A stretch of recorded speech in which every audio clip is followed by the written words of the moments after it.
Everybody is Anthony Brogdon, and I'm coming at you strongly on Strong Inspirations, where I give it to you straight, no chaser, to intoxicate your mind through the guests who come on the show.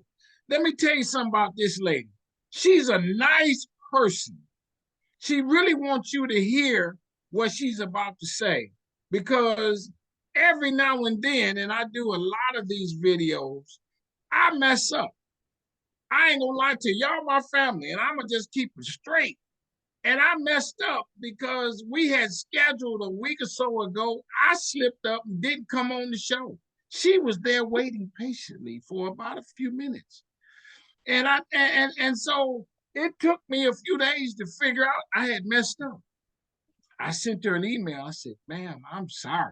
She said, let's do it. She said, come on, let's do this. And here we are at you, where you're going to be blown away by what she has to say. She's at the on the front line of preserving this particular set of history that made national and international news when it happened. I'm not going to tell you what it is. We're going to get into it, though. And I suspect this is her calling to want to do this. I met her in a small town in Mississippi called Mount Bayou.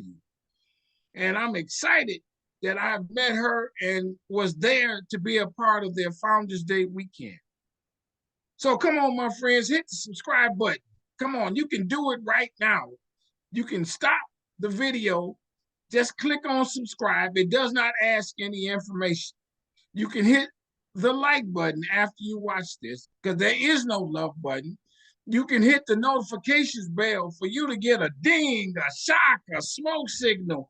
Your dog kicks you or something happens to let you know there's new content, because I am releasing videos daily, not just one, but many of them, because we got over 600 of them. Did you see the one I did with the lady who integrated a school in Florida, and her classmates, mad about it, tried to kill her one day? And her dad says, hey, you ain't got to go back. We'll figure out another way. She said, no, y'all can't. They can't stop me, and I'm going back. And she walked across that stage to a standing ovation because they knew what they had done to her. Watch that video. Did you see the one that I did with the lady who talks about Black people being in America before 1619? Come on now, that was not the start of what had happened for us here. There's a few videos in that regard.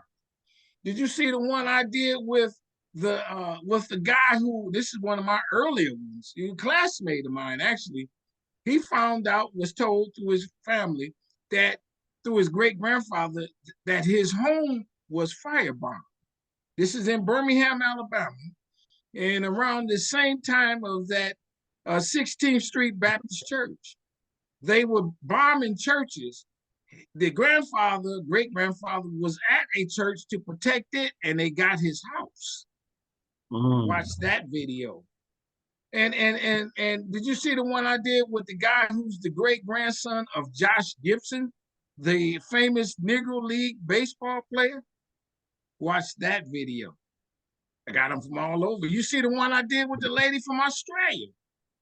And she told me something in the video. Y'all got to see it. She said there was a moment where we walked around naked in the bushes. I said, really? She said, yeah. And in Australia, watch that video and so many more, my friend. You're gonna really like this lady. Oh, we're gonna jam today. Boom shakalaka. And so hit this, like I said, hit the subscribe button. I'm gonna tell you to hit it often because y'all watching me, and just do that. That let me know you like me. Now, a housekeeping moment. Y'all know I'm a writer. I've written this book that's good. It's easy to read. Black business book. I'm teaching you through this book stuff that I know you don't know. And if you know everything in this book, send me a message. I'll give your money back. I got no problem with that. If you this astute, I give your money back. And check this out. And I'm letting this out of the box. I'm writing another book. After going down there to Mount Bayou and hearing the story of that famous, famed, noted, successful all black town, I said, man, I know about it. Didn't know before now, other than I interviewed the executive director of the museum. There's probably other people. So what I've decided to do was write a book about black towns and settlements across America. I'm gonna have over 100 of them and so much more information. And it's like Black Business Book. It's gonna blow you away. So stay tuned. I don't want to say when, but very soon, within a month or two. The research is done, and now I'm writing, and I write quickly because I ain't had much commentary. I'm gonna like this other book. I'm gonna give you the fact and let it stand on its own merit. And I'm speaking around the country. I'm on my way to Atlanta. I'm on my way to DC. And if all goes well, and I'm really pushing for this, in a few months, I'm in London, England for their Black History Month. And I'm going to stand on the corners in one of them neighborhoods and I'm going to shout out what I know. And it's a little bit more to it than that. And I go from there, my friends. So if you need a speaker, that I can be your guy. Now, you hear me use this term strong a lot. It's my favorite word. In my world, strong stands for strength, tenacity, resilience, and a sense of oneness, nobility, and grace. And that is my introduction to the strong soul, good looking sister on the channel today. Come on, let's get it on. All right. Thank you for your energy. Thank you for your energy. Yes. Tell us your name. Tell us your name. My name is Jesse James Deming. I'm originally from Chicago, Illinois, but my roots are from Mount Bayou. My grandfather was one of the original store owners. My uncle was Mr. Snappy's, one of the only places in the South, small town, that you could get a Greyhound bus ticket and get off the bus there and purchase a ticket there. So my heritage and my roots is Mount Bayou, but I am Chi-Town girl. Lived there for 51 years. Met a man there, and then came to Mississippi, to Tallahatchie County, Okay. and And here. you're on point of what where we started at is getting to know you. In Mhm. Chicago, did you grow up in a black neighborhood? What was that dynamic like? Yes, grew up on the north side and the west side of Chicago. Um, Grew up during the times of the murder of the Black Panthers. Rode through that neighborhood,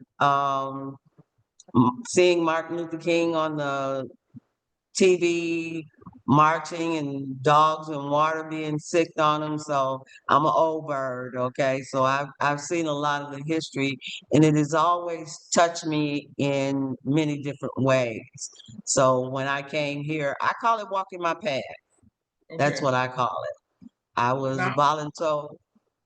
when we excuse me, I don't mean there. When we talk about Chicago, we mostly thought everybody black was in the South Side in Bronzeville.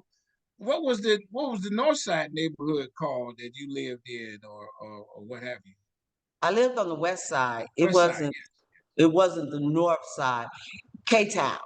Okay. yeah. Okay. Uh, Central Park and 16th Street, Washington and near Oak Park. And I can remember when the Blackstone Rangers shut down our neighborhood and ran through the neighborhood hollering Blackstone Rangers. I What were they? What were remember they? Hold on, stop there. Why? I don't know that story. What were they? they were the game. They were the first gangs that when the government started to step in, they put them in business to stop fighting. Okay. We're talking about CBL, ABL, and all of that. The gangbangers, the gangs that were organized. So these people were against the gangs. Is that what you're telling us? Yes, yes, And they they were. were black people. Yes, Oh, okay. we. I never heard My that. father was one of the pillars of the communities. So I had some cousins that were from New York, and when they tried to induct them into the gangs. They protected my family and my cousins until they could leave, so that they wouldn't be a part of the gang at that particular time. We're talking the '60s. We're talking in 1960. Okay, now let me make sure. When you say be a part of the gangs that are doing bad, and then there's a group of people that are trying to offset them and stop them from doing bad. Yes, Okay, communities at that particular time, it was you could sit outside all night, go to sleep, not lock your doors, that era.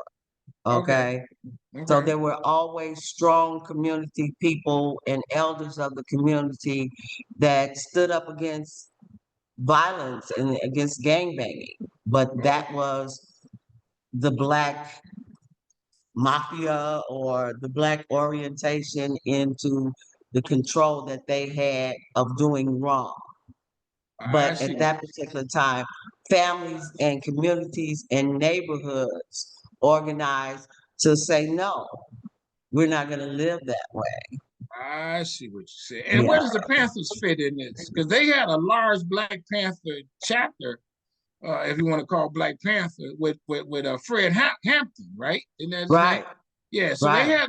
they had a big presence in Chicago. Yes. As I said, I went to church in the neighborhood surrounding where the government came in, and you could see the bullet holes in the walls. That's how far back I go. Okay. I drove past that monument in that time when Martin Luther King was killed, the riots that ensued and tore up neighborhoods and burned down neighborhoods. That's what I grew Okay, up. let me ask you this then. We're gonna stay on that just a tad, but I'm gonna divert for a second. What was life? Okay, we talk about people when you live in the South now. We talk about what Black folks faced in the South, but then Mhm. they faced a lot in the North too, like in Chicago. Yes. Um, what what would you have preferred? I don't know if there's a if you could say. Uh, I prefer the North because you had you had Skokie, you had Cicero, okay, you had Bridgeport. These were all prejudice displays. Is another displays in the North. These were all prejudiced neighborhoods, but we lived around them and amongst them. But in the North, you didn't have to walk on the other side of the streets when a white woman walked down the streets. Okay, we didn't have a place to be. So I prefer the North. Okay, I can remember one time there was a young man that was late for school, and when he decided to run through Bridgeport, which was like Mayor Daley's. I know you all have heard about Mayor Daley's Yeah, yeah. community.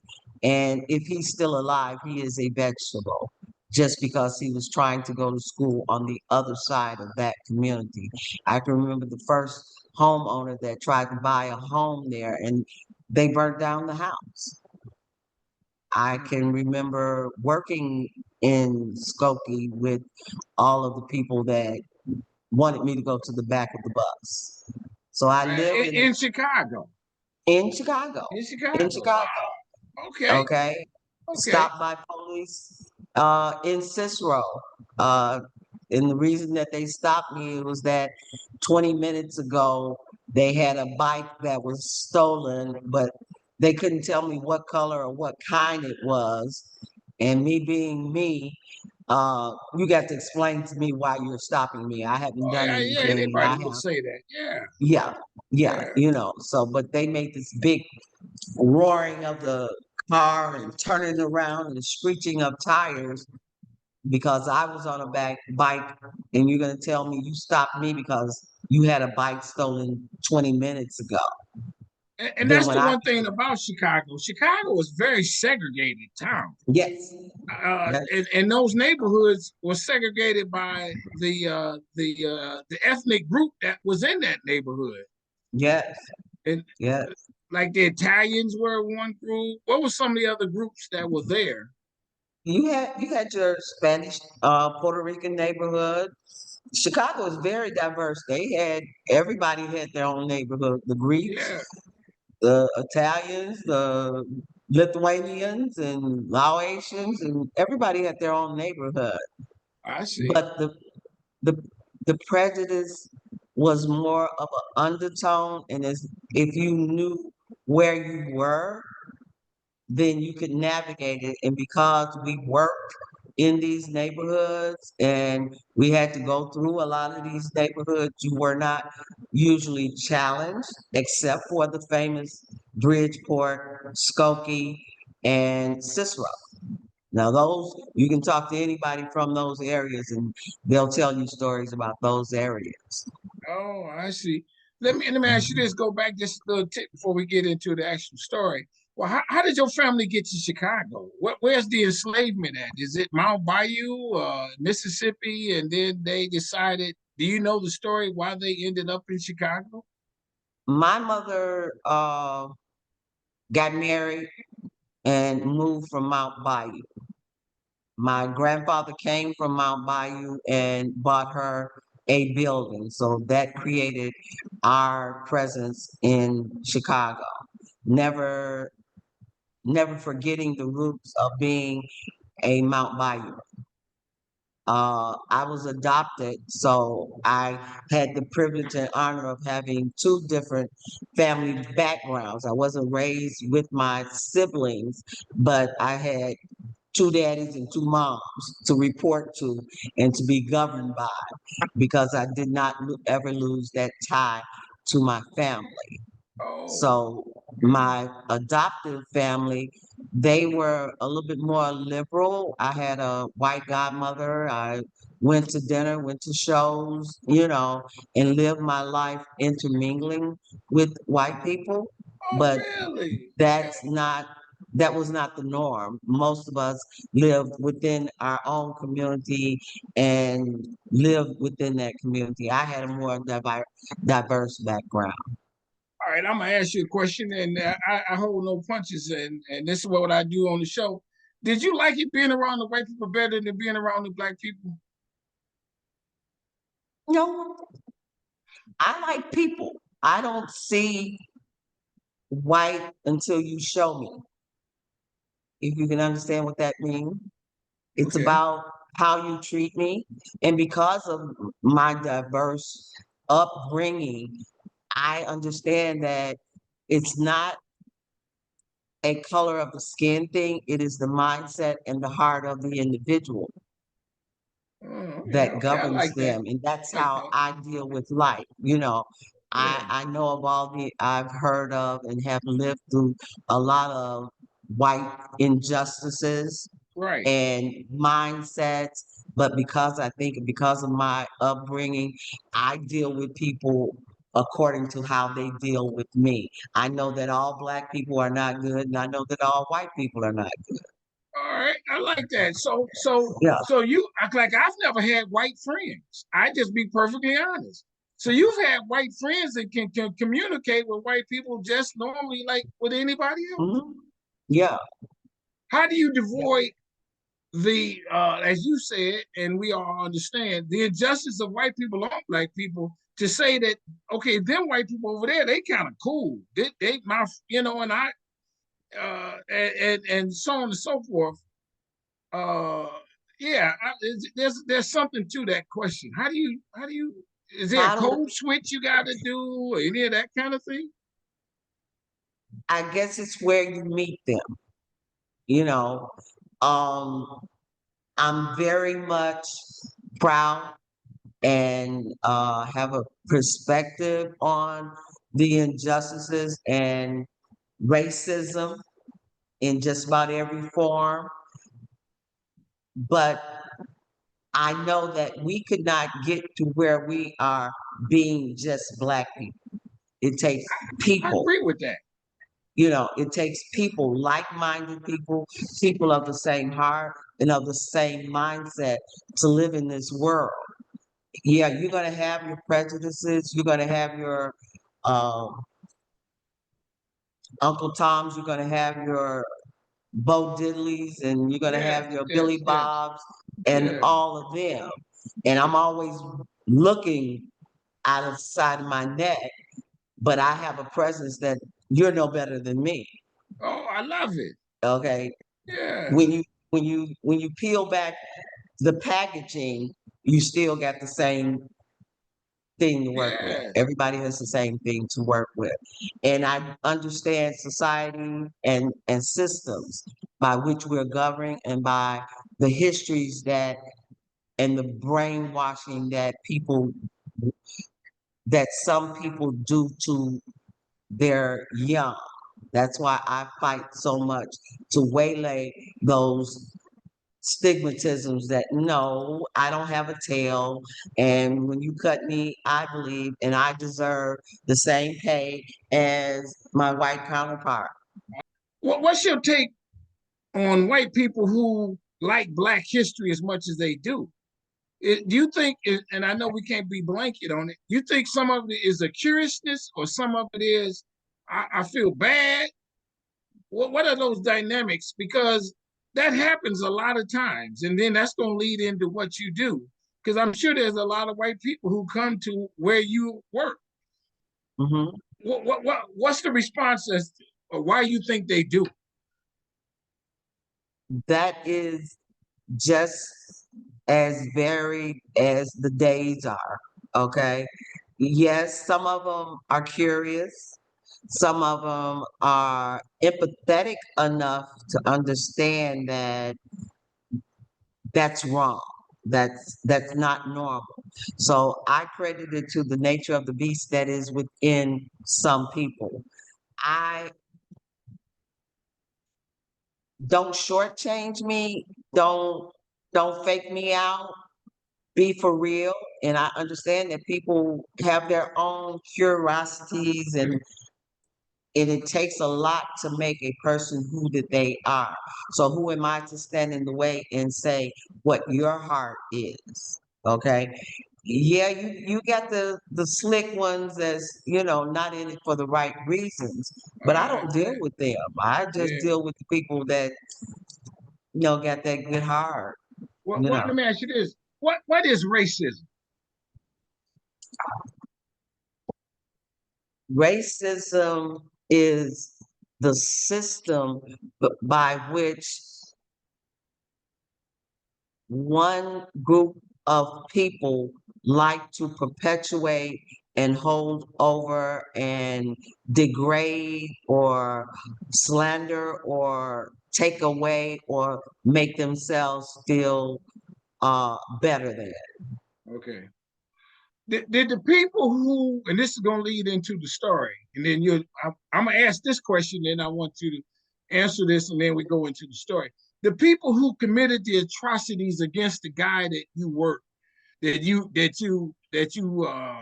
don't want to say represent, because I'm trying to not tell the story just yet. What was that? What was in their heart when they did that? Say that again. The people who inflicted the pain on I'm trying not to say the name, but the Okay, pain on okay. the guy that you Hmm. represent in your organization, the center you work Hmm. for. What was in their heart when they did I think of them as being that white overseer mentality individual that they were not accepted by their peers, their race, and so in order for them to feel uh, much more powerful and manly, they perpetuated injustices and committed a murder, a famous murder, against Black people, but they were known, they were not held in high regard in their own community, Oh, is that right? That's the backstory. but Oh, they were okay. supported because they were white. So they were supported, and that's why you have the verdict, you know, at the Okay. trial. But they were, I see them as that overseer level of mentality. And they were bullies, and they were the scabs and the scourge of their own society. Now tell us, where do you work, and tell us the story. Okay. I work for the Emmett and Mamie Till National Monument in Sumner, Mississippi, the site of the courthouse which acquitted Milam and Bryant of the murder of Emmett Till. And tell us, because I visited there when I was there, from Mount Bayou. That was one of the excursions that I went to. What's the story for people who don't know what happened to Emmett Till, the date, the time? Give us the particulars, please. Well, and it's very noteworthy that we're doing this interview at this particular time because it was 70 years ago that Emmett and his cousin rode to Mississippi. That would be August the 28th. Okay. 70 years ago that they rode the train here for Just the a two of summer them. vacation. Yes, they Eh, rode the train here. The other cousins were already here. They were Right. already here, but Emmett and Wheeler came on the train together. And they worked a day or two and they went to the store in money. And at that store, he did do a wolf whistle once Carolyn came out the store. But from his cousin, and these are what he told me. They went to the store, Emmett, they all went in, as children always do when we get our little money at that particular time, we go get our goodies. And he went in also, but the rest of the entourage came out. Emmett was a little bit longer. Wheeler said that he went to go back in, and just as he went to go back in, Emmett came out of the store. And behind him was Carolyn. And when Carolyn came out the store, the white woman came out the store, he gave a wolf whistle. Okay, let me stop you there. Let me stop you there. So he's how old at this time, Emmett? Emmett is 14. He's Wheeler 14. 16. All right. And the store is just a little grocery store, convenience store, what have you, right? Yes. Yes. How far is the store from where he was staying? About a mile, mile and a half. So they might have walked to the store. No, the Wheeler was the older one, and he had the keys to the car, and he drove them to the store. Okay, so he drove them to the store. Now, do you think how old is the woman? She was about 20, 21, 22, Okay, 23, somewhere. and he's 14. And I've Yes. said this, and I'm getting right to it. At 14, I was scared of girls. So I ain't whistling at no woman. Okay. Okay. Now I'm going to give you my verse. Right, Okay. right. Uh, During the trial, it was perpetuated that he grabbed her by her hand and grabbed her by her waist and told her, "Don't be afraid," that he had experience and everything. And that was just what they whooped their community up with, how to validate that the acquittal. But he did do the wolf whistle, being that little mannish boy, you know, around his cousins. You have in any group, if we all go to the store right now, if we all go to the store right now, you got one person, one girl that's a little bit more, and everything. You Right, got one boy that's, right. and he did do the wolf whistle. And when I do the tours and talk to groups, and we get into a conversation about that incident and what I feel and what I think that happened because I called the whistle the wolf whistle that was heard around the world and still resonating. And how did we get to hear that wolf whistle outside of the store, but for that she came out of the store? This is my theory. And my theory is that he was a Chicago boy. He was used to Chicago stores. Mississippi store was a little bit different, okay, in the setup and the makeup of it. So that's going to cause you a little bit more shopping time, okay? Okay. So he did a little bit extra shopping, okay? And what I think happened was when he got ready to pay for his items, he went in and put that money in her hand. Why did that cause an alarm? Is because in the South, that was a no-no. That was touching a white woman. But in the Oh, North, really? you did Okay. not disrespect a black person by not receiving their money from their hand and placing their change back in their hand. So you got a North way of Right. doing things, you got a Right. South way of doing things. Him Right. being the baby that he was, he just went in, and so they just came together and he put that money in her hand. This is just my So what would they ordinarily do? Just put it on the table, and then the people would have to grab theory. it off the table. Yes, in the South, that is what was happening during those times. All right. In the All right. North, you did not disrespect Yeah. a Okay. black I could person dig by that. not taking that money. But in the South, you did not do that. You could Okay. not touch a white woman like that. You could not I touch a got white person you. Okay. like that. So Okay. he did that, and then that this is a funny one. Was she cute?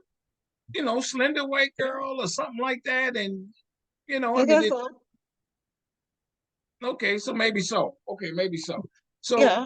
so I mean, He, I don't know if I've ever whistled at a girl. Was whistling something that guys did as an approach back then? hmm Okay, so maybe so. yes. So he whistles at her. Then what happened? Then Reverend Parker said the hair stood up on the back of his neck. They all rushed, get back in the vehicle, and pull away from the store. As they pull away from the store, another car come up behind them. They were in such a fear that they pulled off to the side and ran off into the fields. And when they ran off into the field and the car kept going, when they all came back, this is when Emmett begged them not to tell Uncle Mose. Because if they had told Uncle Mose what happened and their fears at that particular time, Uncle Mose probably would have put him on the train and left, and he would have been in Chicago. But when Milam and Roy came back, this is what the community told them, that he whistled at Carolyn. And Let this me is stop you why. there. Let me stop you there. So what we're saying is the other boys knew that that was wrong. That meant trouble. Mhm. Yeah, but he made Okay, let me stop you there. It meant trouble, even though they knew it. Did she have a reaction to that that said, "Hold on," and made have called them a name, or did she just kept walking? Did they know if she smiled at it and said, not like, "Okay, that's cute," or I've they just never knew, heard "Don't do that." I've never heard. I think because most likely, just like with before this new era, stores always had patrons sitting outside. There were other African Americans. I think they were playing checkers on the the porch steps or something like that. And the way that I got the picture, there were white people over at their cars hanging out and socializing at the store. Okay, so when it happened, and him doing that whistle, I think everybody was taken aback, you know. Oh, really? Okay, Right. okay. I mean, even in Chicago at that particular time, I can remember that was I was only 4 years old, but growing up in Chicago and being a part of the community, I can remember the doo-wop and the a cappella singing and that hanging Yeah, out, and yeah. how whenever anything out of the ordinary arose, how people, reacted, and everybody had their own different section. So Okay, I can imagine I got how you. that played out. So now they run, they get to the house. She must have rent because she was married or something like that. Was She she was married? married. I don't think the way that I got the story, Emmett begged his cousins and his entourage not to say anything. Okay. He begged them. So they didn't. Roy and Milo were out of town. It took them 3 days to get back. And that is when, and I don't think that she told them. They lived above the store. Okay, hold on. Who was Roy and them? That's the husband and the Roy brother. and Milo were the murderers. And Roy, one of them Roy is the was the husband. husband. Roy And, was the husband. Milo was the brother. all right, and they wasn't even home. No, they were not in town, They but the weren't in word town. got back to them. Okay, so then and Emmett is at the house. He's not knowing that the kind of fear he could be in. So he's going about his day like nothing ever happened. Mhm. Everybody else is like, okay, we're gonna hope nothing happens with this. And Mhm. then when they get back, how soon maybe after that do because how did they get to Emmett? They kidnapped him, isn't that right? Kidnapping is a word that I wouldn't use. Okay. They took him From where? from his uncle's house. They came late at night, 12 o'clock at night, as the clan does. And they came and they demanded the little fat boy from Chicago. They went room by room until they got to Emmett. They made him get up and put his clothes on, he put his shoes and his pants on, and they took him from his uncle's house. Was it just the two guys or was it others?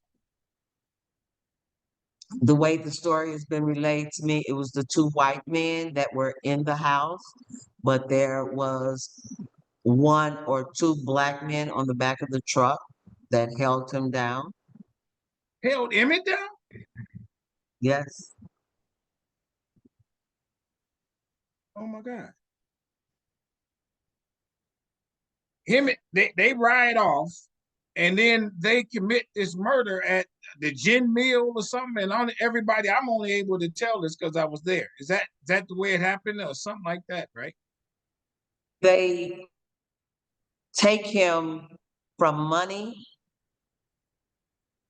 to basically Drew, Mississippi, Which is which how is far? about Yeah. mm, 15 miles. Okay. I'm really bad with that Yeah. Okay. So conception, that it's not but far. about 15 miles. And as they're going down the road, they pass a black man, Willie Reed, and he saw Milam and Roy Face, knew Milam because Milam was renting the land that the barn sat on to own. He saw them passing him, and he saw the black man holding the little black boy on the back of the truck. They went to the barn, and that is where they murdered Emmett.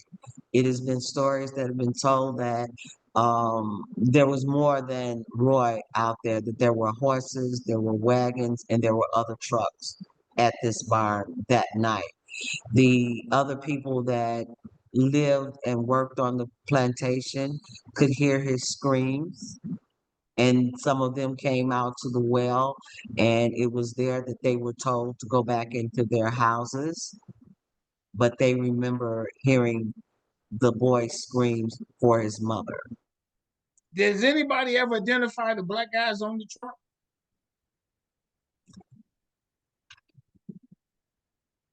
The black guy um, never admitted and he tells the story as someone supposedly related to him. He never owned up to it, but one of the community leaders right now is the son of that black man, and that black man and Tutai Collins were held in jail during the trial so that they could not testify. So they kill him viciously. And I'm trying to move along, and then they put a weight on his leg or something like that to They weigh him down in the water, right? they put a gin fan tied with barbed wire around his neck to anchor him, but his feet floated to the Okay, top. And I think it was a 16-year-old white boy that was out checking his fish lines, and he saw the okay. feet wobbling up and As, down.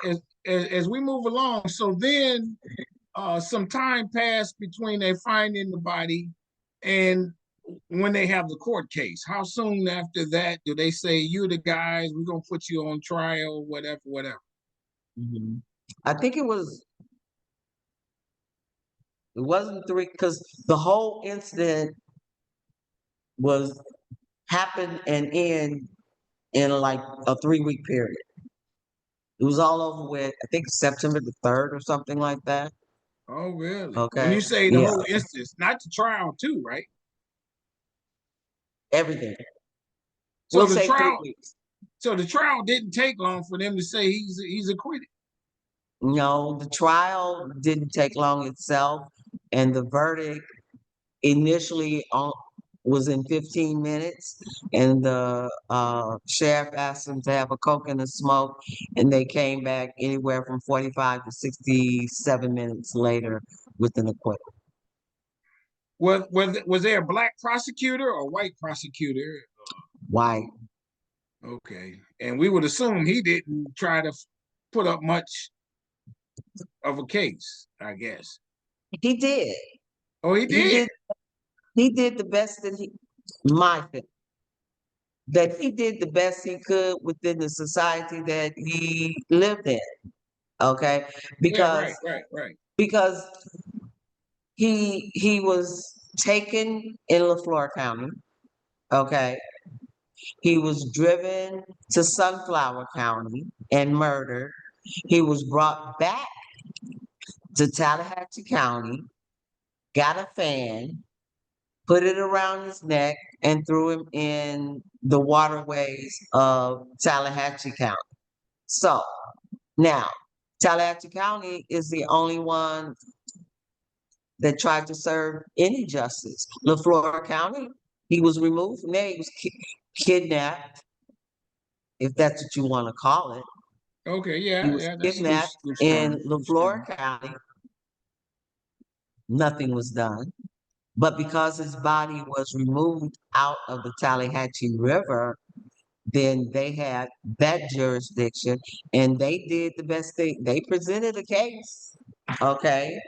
But the systems by which we operate in every community has a voice in how things go. Yeah. Whereas you have two men in jail on the other side of the county so that they can't testify.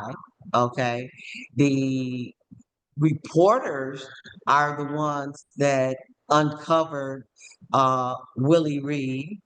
The reporters are the ones that came up with the evidence that he was removed, and even that was Emmett. Okay, because that was a question, because you're talking about a whole system, a legal system that is going across county lines. This is just not one community. I And got you. this community here did stand up and say, no, we're going to have a trial. There was a murder. There was injustice here. Okay. And we removed this body from Tallahatchie County. So let's try. So that's just my feeling I got you. about Well, is that just a few more, so to speak. Were black people allowed in the courtroom?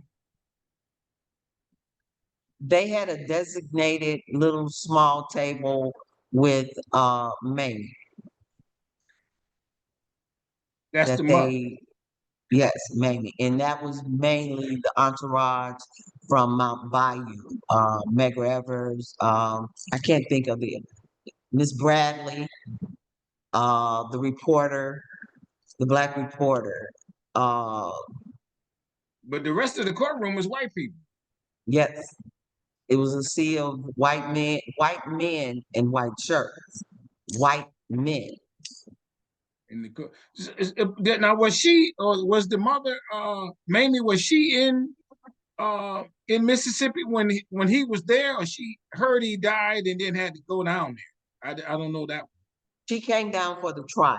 for the Okay. trial. Okay, Because see, they tried when they murdered Emmett, uh, when he was taken and Uncle Mose waited for him to come back home, they talked and said that they had let him go, that he would probably be in Chicago.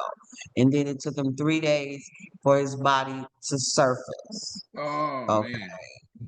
Okay. So, and then I think it was like 3 weeks, and then the trial happened. All right, I got it.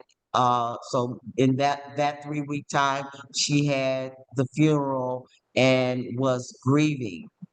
Okay, but I through got the you. support of the organizations NAACP and all people being galvanized about this public injustice, if the story had not gone international, okay, you had international coverage of this trial. So she was here. She came here with Senator Diggs, a black senator from Detroit. Miss, yeah, right, from Detroit. Yeah, Yeah. yeah. Okay. And they were like, we didn't know y'all had no nigger senators. They were Right, amazed right, at that right, right, right. in 1955. Right. So And so then she takes his body back to Chicago, and has the funeral at a she church. doesn't Which take it. She doesn't take the body. The body, first of all, they want to say it was not in it. Okay. And then when they removed the body, they tried to bury him in LaFleur County. And she got the word that they had found his body, and she made the demand for his body to be shipped back to Chicago. And when it okay. got to Chicago, it had a seal on it that it was not supposed to be open. But being his mother, she wanted to have one last, moment with him. And the funeral home opened the casket. And the way that the story was relayed to me, that they asked her to go home, and because she told them, if y'all can't open it, I can. Give me a hammer, and I'll open it. And they told her, no, you go home. And when she comes back to the funeral home, she could smell him 2 or 3 blocks away. And when she examined him, that's when she wanted the world to see what happened to her child. How badly mutilated was he? He was not castrated, but when she told the story that she did the examination and that his forehead, that piece of meat was down across his face. When she looked, she thought his ears were so cute. When she looked at his ears, she could see daylight on the other side. So she did Ooh, a thorough examination. So some have said that there were vice imprints on the side of his head. wow. Okay, okay. Okay. How about this? But then the white guys who were accused of it later confessed that they did it in a newspaper article. No, a Look magazine. They were paid $1,000, $1,500, I forget. They were paid and they sold their story to Look Wow. magazine.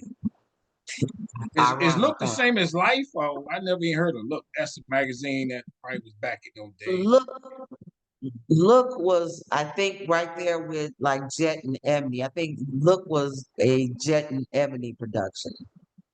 if I'm Oh, not it was a mistaken. black-owned magazine. Oh, I did not know that. I think so, Uh, so if I'm thinking so right. so every day while you at work or you give tours, you go into that courtroom. Do you hear the screams? Do you hear voices, ghosts? There is some creaking and I don't hear that, but I do hear the screams of mothers that enter. I do hear the screams and the cries of individuals that have lost loved ones to the same mentality. I did a tour one Saturday, and that tour was 97 people. And some of those people were from other countries. So they were from Chicago, but they were from all over the world. And it was like nothing you ever seen before. It was like mothers, sisters were breaking down because one lady said that her 14-year-old brother had been taken from their home and they beat him, shot him in the head, and came and brought him back and sit him up on the porch. Okay. So that is what I hear. That's the Okay, I got you. outcries that I hear of people that have lost loved ones in this same vein from all over the world. When you do the tour, what do you show them? Because I went to the interpretive center, which is across the street from the courthouse. Do you get on a Mhm. bus and take them to the other counties, or I know you show them what's in the interpretive center. What else is in your tour? It depends on the individual, and I am inclusive of other stories around our community. I go with them to Fannie Lou Hamer Pavilion. I go to the church where Fannie Lou Hamer was recruited for I voters' got you. rights organization. We go to Garibaldi Landing, the site of where his body was removed. We go to the store in Money.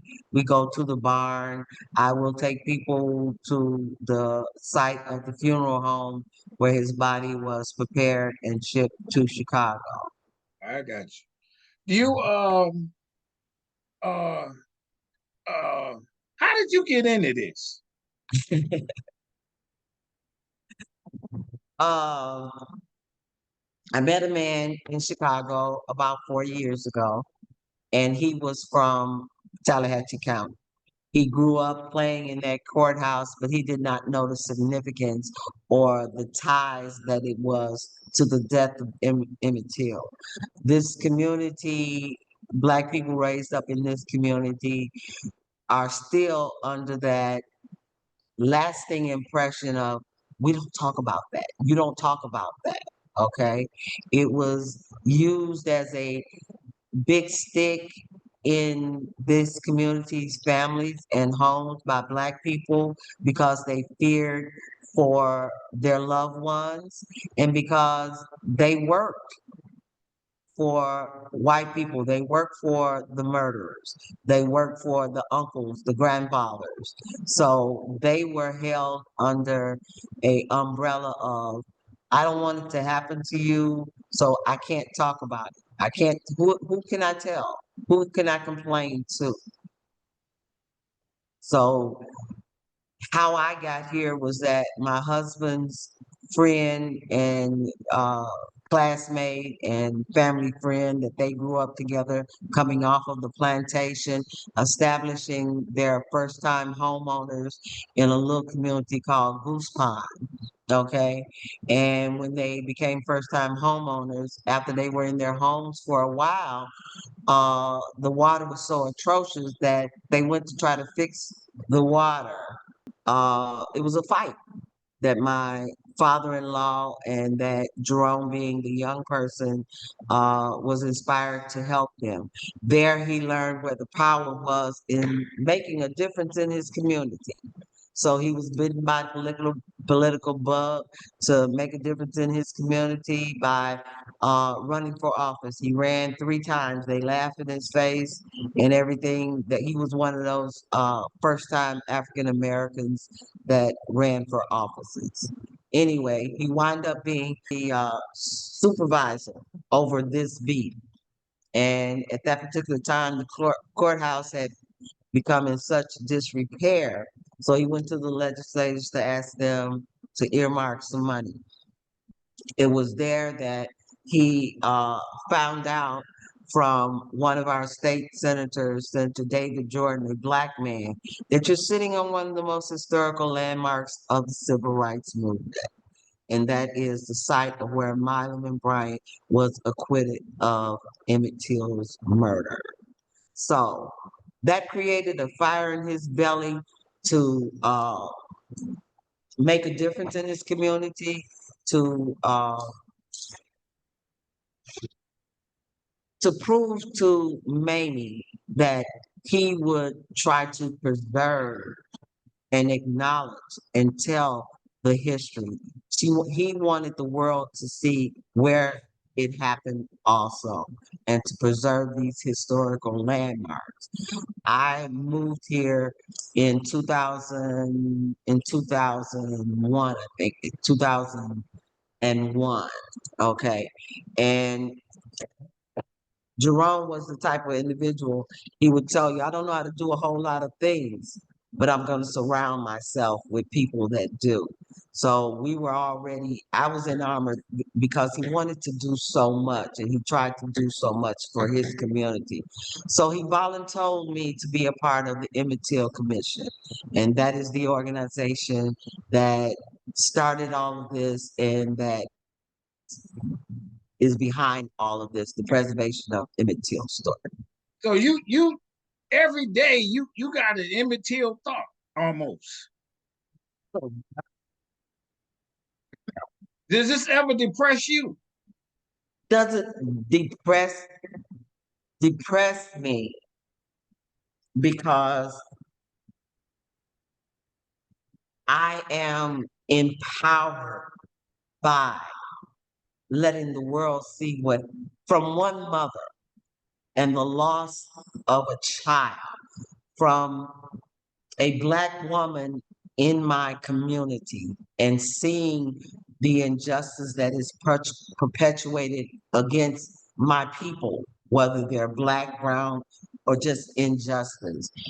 It it strengthens me when I can do good, when I can make a difference, when one child tells his grandparents, no, we got to go to Sumner. I want to see that exhibit. I want to learn more. When I have young people, I just did a tour for Tough University. And when I got back to work Tuesday, there was a bag here, and it had a lovely thank you card telling me that the students appreciate and are still talking about the conversation that they had with me. So it doesn't depress me, but it empowers me, and it is my passion. And the people that I have come across and that I've engaged with and the things that I've learned, and I am making a difference. There you go. I And believe that. yeah, Now and as long as I got two more. Do damn, I got two more questions. Do what any good come out of this trial? And let me give you an example, and you this might walk you down. The white people was a little more amenable after that. They had a commission to do something in the community. Uh, that kind of thing. That's the good. not immediately, since we've been established, that is the good that has come out of the trial. I got you. Okay. But Prior to that, no, Okay, you so it's know, not like but some creation, legislators did something. yeah, but when we started this journey and what we've done as an organization, as the Emmett Till Commission, as the Emmett Till Interpretive Center Board, that unit, that is what the good that has come out of, and I that is got you. where the change in this community has happened. Before that, no, because they didn't talk about it. Nobody dealt with it. The children didn't know. Very few of the parents even allowed themselves the luxury of explaining to their young boys how to act. It was just, you do as I say do. You walk across the street. If Mr. So and so say something, you say it this way. You act this way.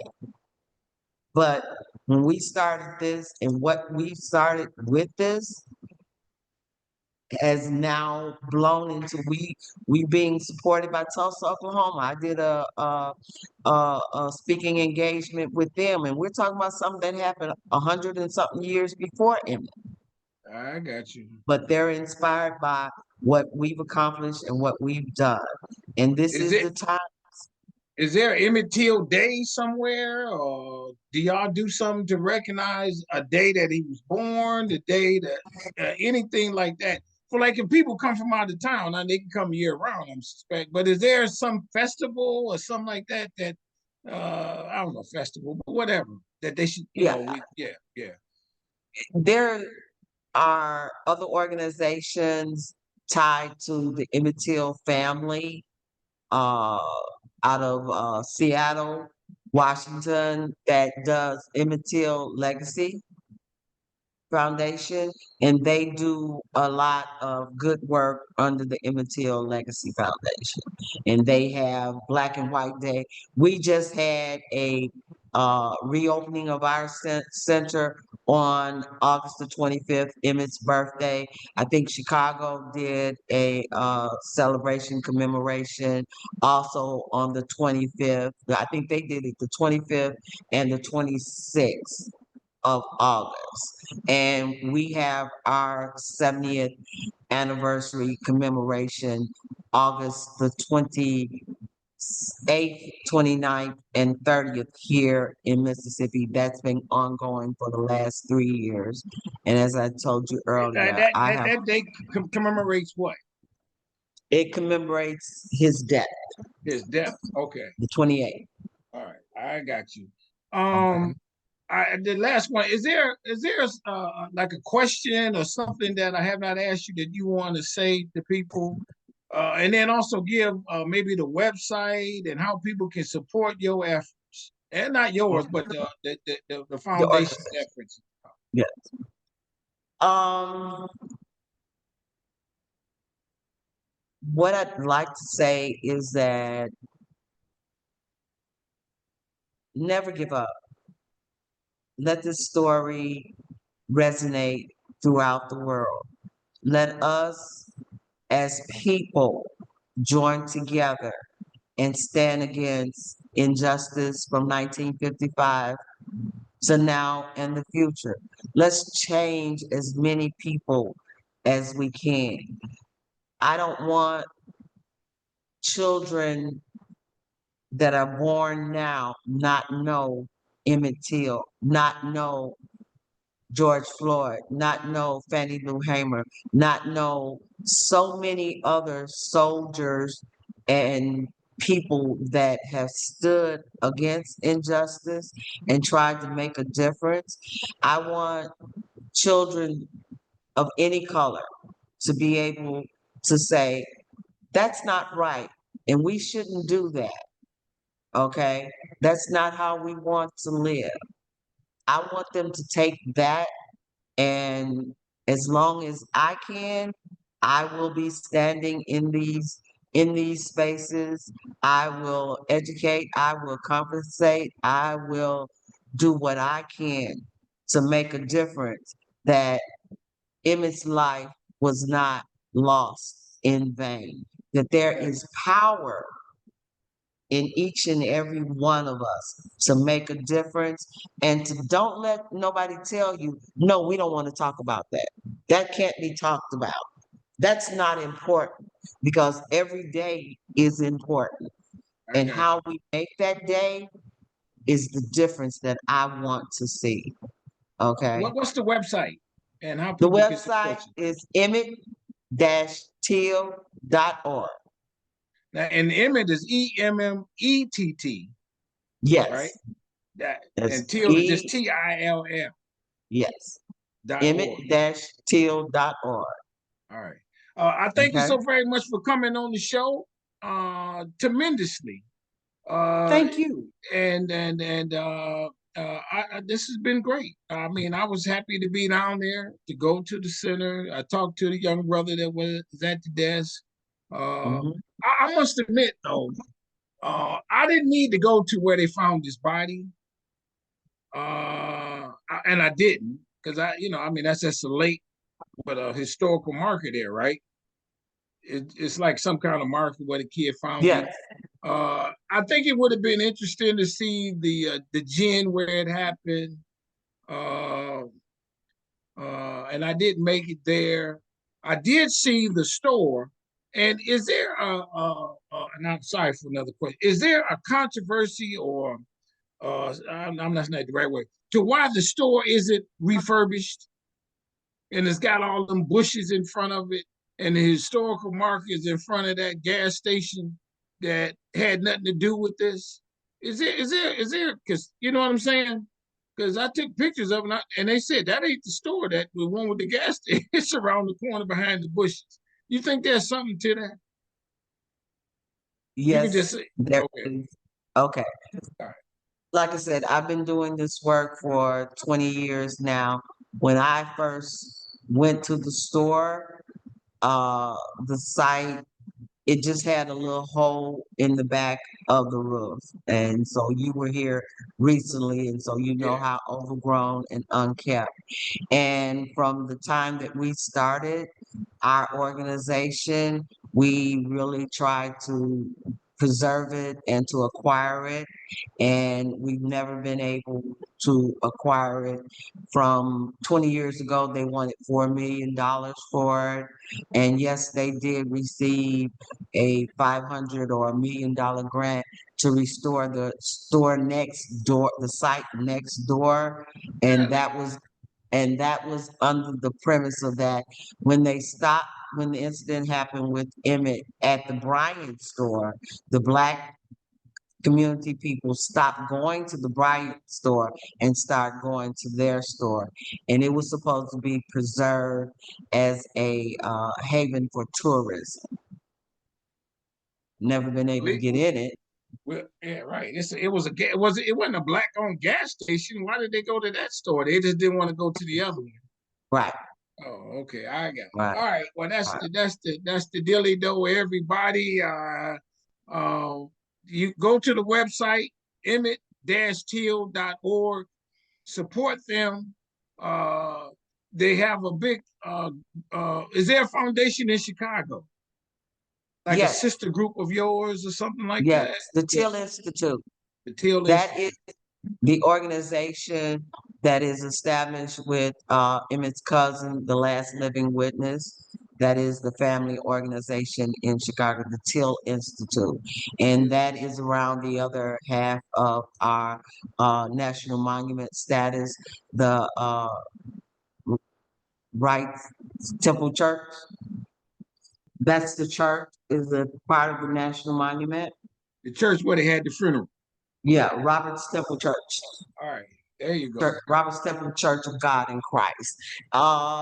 They will be having some programming uh, before we come to Mississippi on the 28th. I So got that it. would probably be the 26th.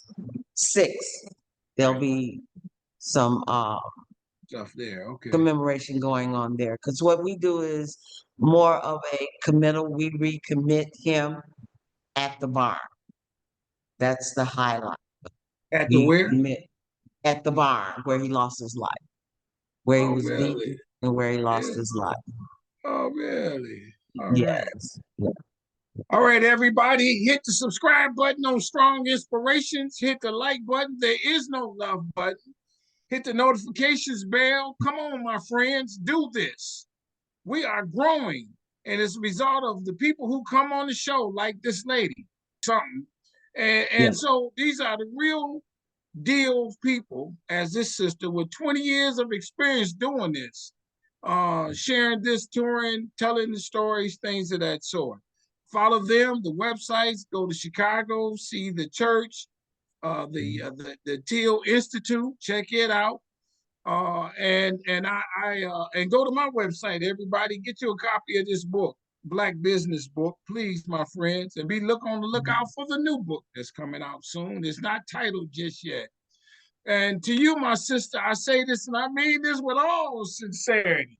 I want you to stay strong, stay safe, stay on your grind, keep Thank, doing it. You you thank, you have found your your passion has found you, and now you are an expert on this topic, thank you. and also you are compassionate about this topic, and I you are fulfilling a mission very well. I thank you. saw it when I saw you, in the gleam in your eye of how you got stuff that you have to say to share to people. And I'm so happy Thank. you came on Strong Inspiration. I really, really appreciate it. And Can I say with one that, last thing? yep, go ahead, yeah. I want to say to everybody, follow your passion and recognize your work. We can't do this work. Follow your history. Don't throw history out because there's so much to learn. Okay. Boom, shaka laka, that's Thank you. it. Yeah, I'm so happy. Thank you very much for coming on the show. Thank you. Have a great one. You too.